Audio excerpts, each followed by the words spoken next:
Hi guys, this is Crossy of Eclipse Gaming TV and welcome to part 5 of my FM 2014 Lower League to Champions League Challenge with Dover Athletic. So, great news. First game of the league was played against Gosport County in an away game and we managed to pick up the 3 points with a cheeky little 1-0 win. So let's get through and leave the match here. We'll have the standard press conferences, no doubt. About 15 achievements come up for me after that.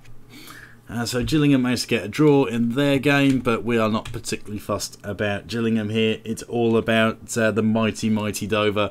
Nathan Alder had a debut to remember by scoring, so that was the one goal. Good link-up play with him and our new signing, who is a Brazilian striker whose name I can't remember at the moment, but will be right at the tip of my tongue by the end of the season. That is Alex Dira.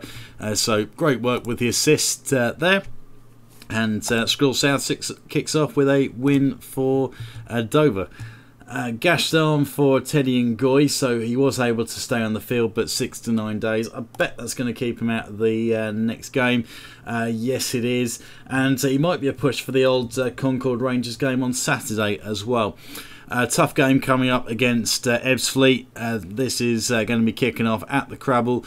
Main reason for this being a grudge match is there's a few players in this Ebbsfleet United squad that were lining up for Dover over the previous seasons. Darren McMahon's jumped across. Ben May jumped across as well. It's a big name striker for Dover when they had him. But if you have a look at the wages, he's on £900 a week. Well, that's a fair amount of cash. So, if nothing else, it's freed up the Dover wage budget a little bit and allowed us to bring in a few players. One standout that I wish I had in my side still is Dean Rance, who was a very good player the times I saw him for Dover. Always a willing runner, getting involved, and it's a shame that he's going to be warming the bench for Ebbsfleet when he could have been playing pretty much every week in my Dover team. But unfortunately for these guys, it's all about the money. And to be honest, if you're not playing football full time and you get another £100 a week for something that you do for fun, then you kind of can't ignore something like that. You've just got to jump ship. It's too much to worry about, and for these guys, you know, they could pick up an injury or they might not get another deal next time around, and that could be the end of things. So at the top level, people leaving for more money when they're already earning sort of 50 plus grand a week, I don't understand that. I don't think that can be justified, but down in the non-leagues it's a little bit of a different story. Story comes up, Nathan Elder will be facing his former club and hopefully he bangs in another goal as he takes that opportunity. Let's see, Terrell Forbes appears to be struggling for fitness due to the current fixture congestion. Fixture congestion? We've played one game. What are you talking about? I can't really tell the journalist to jog on with a stupid question since we've only played one game this season, but we'll just have to play along. And like I've said in the previous videos, if you want to read this one, then just hit pause. I'll say that if he's fit, then he'll play. I don't think I have any choice but to put him in. Who is Ebbsfleet's weak link? Well, I could live to regret this, but I'm going to suggest Ben May. I'm going to throw it out there.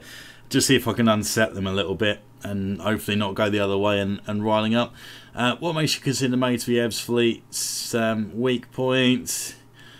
Seen him make a number of... Oh, okay. Fair enough. I think I'm going to play it cool and say it wouldn't be sensible for me to reveal those reasons because they backed me into a corner there. Trying to play mind games and all that, so I'll just try and push along as best I can. EC have a go against Bath City and want to show it they're in the race for promotion. They're a good team, I'd expect them to do well. Standard political answer there. Try not to get pulled into too much. Cross causes intrigue in naming weak link. No real feedback for that other than there was intrigue because I've done that, so fair enough. Hopefully it does the job and stirs things up a little bit in the Ebbsfleet ranks. We shall see. Let's see, what is your reaction to It's laughable, really. I can't begin to see where he's coming from as I try and slag off Ben May. Yep, fair enough. As called into question, he'd like to ask you, is reportedly looking forward to going up against one of his former players in Nathan Elder. Do you have any thoughts on that?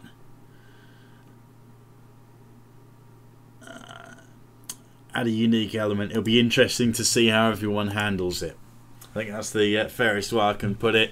Without, I think I've done enough. Let's put it that way. I've done enough to try and play mind games here. Just got to play it cool now. Get to the game and let the actions on the pitch do the talking. Let's get the update. Calls for Callum Willock to be picked up, but he did play for Dover the season before, I believe. Good signing from most school south sides. Stats here actually rate him above my Brazilian superstar. This could be interesting. Yeah, I'm half tempted. No, I won't. If there's any areas that I need to strengthen, up front isn't that area where I think I'm particularly worried. So I'm just going to go for that one. Only got 2 spots to fill, if that really. So let's get straight on to this second game. So again, I'm going to clear the selection and then throw in a quick pick, but chances are once I've done this I might shuffle things up a bit. Straight away, Elliot Charles has been put in. Why is that happening? It's going to be a fitness thing, so let's have a look. A few players struggling for fitness. This is going on a rotation, I think, but this game's too important not to have Elder in there. A little swap around. Might see if he can help us edge a goal from somewhere. Milton's getting a pick with Kogan out on the right. Okay. Order and Raggett, we've got a very rotated team here, and I'm not sure I'm particularly comfortable with it, especially against Ebbsfleet. But then again, this is one of those games I might not be particularly expected to win. So let's see how it goes. I think that's the best I can do here is throw it out here, see how it goes. Got former manager Chris Kinnear's son out on the left. Harry Milton, our 19-year-old defensive midfielder, dropped in. Sean Raggett in at centre-back. He's been getting some games for Dover, the actual Dover team, and been playing very well, in my opinion. So, be interesting to see if that translates. Dover could go top of the Skrill South if they manage to beat Ebbsfleet and other results go their way. But having looked at the lineups, Ebbsfleet seems to have more about them than Dover, and I expect the quality to show through. As long as Ben May doesn't bang in a hat-trick against us after my riling things up, then that's fine. I think I can go along with that. So, assistant manager suggests encouragement, which I have done. Nerves coming in from Barry Kogan. Okay, well, that's interesting. Let's give him a expected performance. That probably hasn't helped, but I can always try. Right, so let's get into it then. Second game. Already managed to take 3 points from 3 with a win away from home against Gosport. But we've got a rotated squad here. Of course, these guys aren't full-timers, so fitness is a little bit of an issue. I'm going to have to monitor that. So we'll see what sort of rotation we've got. Sedera goes and bangs a shot in towards the bottom left corner.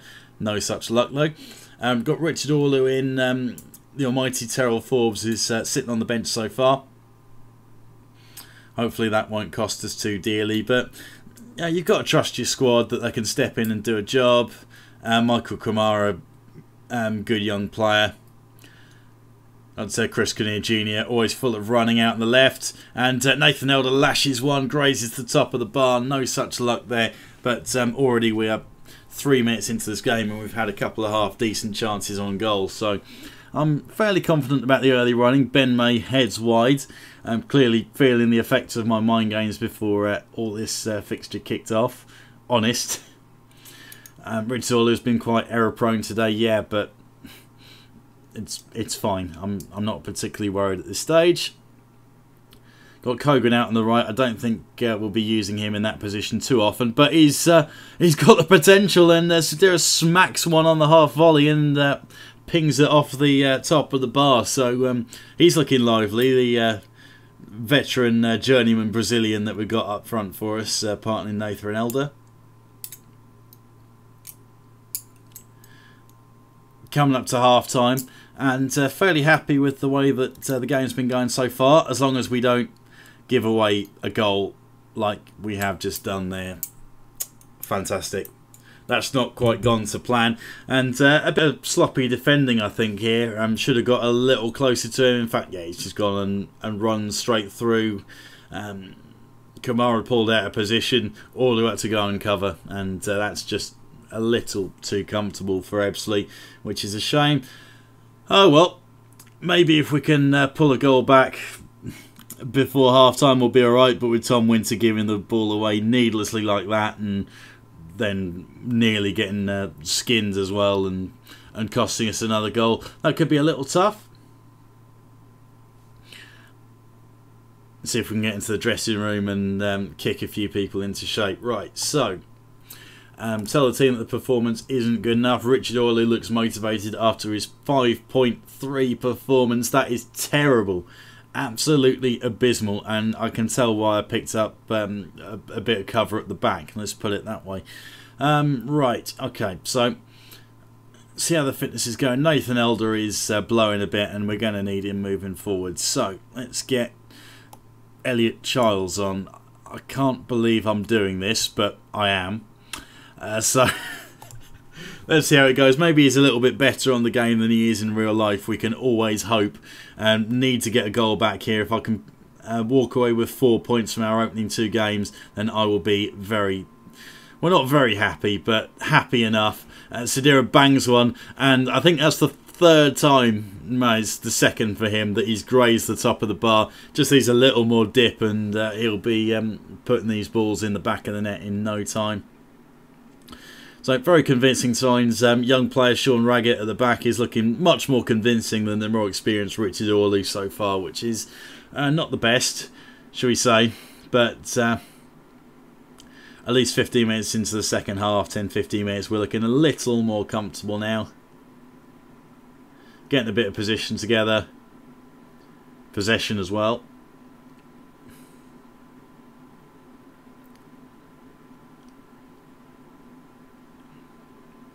And Orley's put a foot in the box, much needed there. So clearly the hairdryer treatment at half time has done some good for him, but that's just too easy. Josh Sharma with his 2nd. Oh dear. Dover dropped down to 13th position, it tells me. Loves to rub it in right next to you, it seems. So let's make a change, because Craig Stone is looking knackered. So we'll drop him out, I think. Little shuffle around, so Kogan can jump into the middle, and we'll put Adamola out on the right. Bit of an injection of pace, see if that changes things a little bit. We can always hope.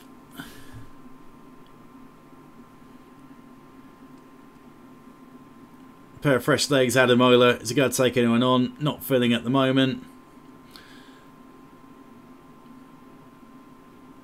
Elliot Charles is in on goal. Oh, that's brilliant. Standard Elliot Charles, touch or a rapist, manages to knock that about a foot in front of him as we see the replay, but still manages to get on top and lash it into the back of the net.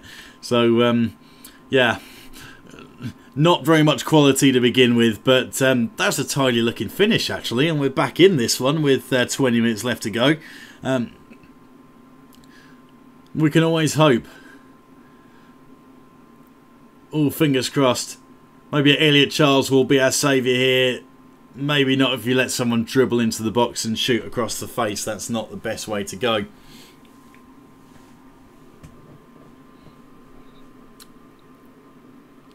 So 15 minutes left to go. Nice ball from Adamola onto Elliot Charles. Can he finish? Yes, he can. Elliot Charles' goal machine brings us level, and it is 2-2 against Ebbsfleet. If we can pick up a point after going 2-0 down, that would be mental. And it was not the player that I was expecting that has led the line and banged in a brace.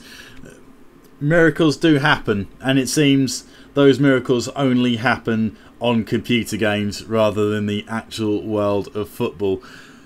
Oh dear. I'm sure this won't happen next season. And what a save from Mitch Walker. Seems like since the demo in the main game they've boosted his stats a little bit, and he's come up very well with a stop. Richard Orley is crocked again. Thankfully we haven't had to bring in Terrell Forbes, so he's had a game sitting on the bench and has managed to recover a bit of fitness ready for Saturday's game. So good performance, good result after going 2-0 down. A few defensive frailties, but we didn't have our two choice centre-backs in due to a lack of fitness and due to injuries. So I'm fairly happy with how that's worked out, and we will quite happily take the point. Next up, we are taking on Concord Rangers in a couple of days' time, but we're going to save that one for the next part. Thank you very much for listening. If you've enjoyed this, please feel free to subscribe to the channel and like this video. And any comments and feedback you've got, things I can do to improve, just drop that in the comment section below. Thank you very much.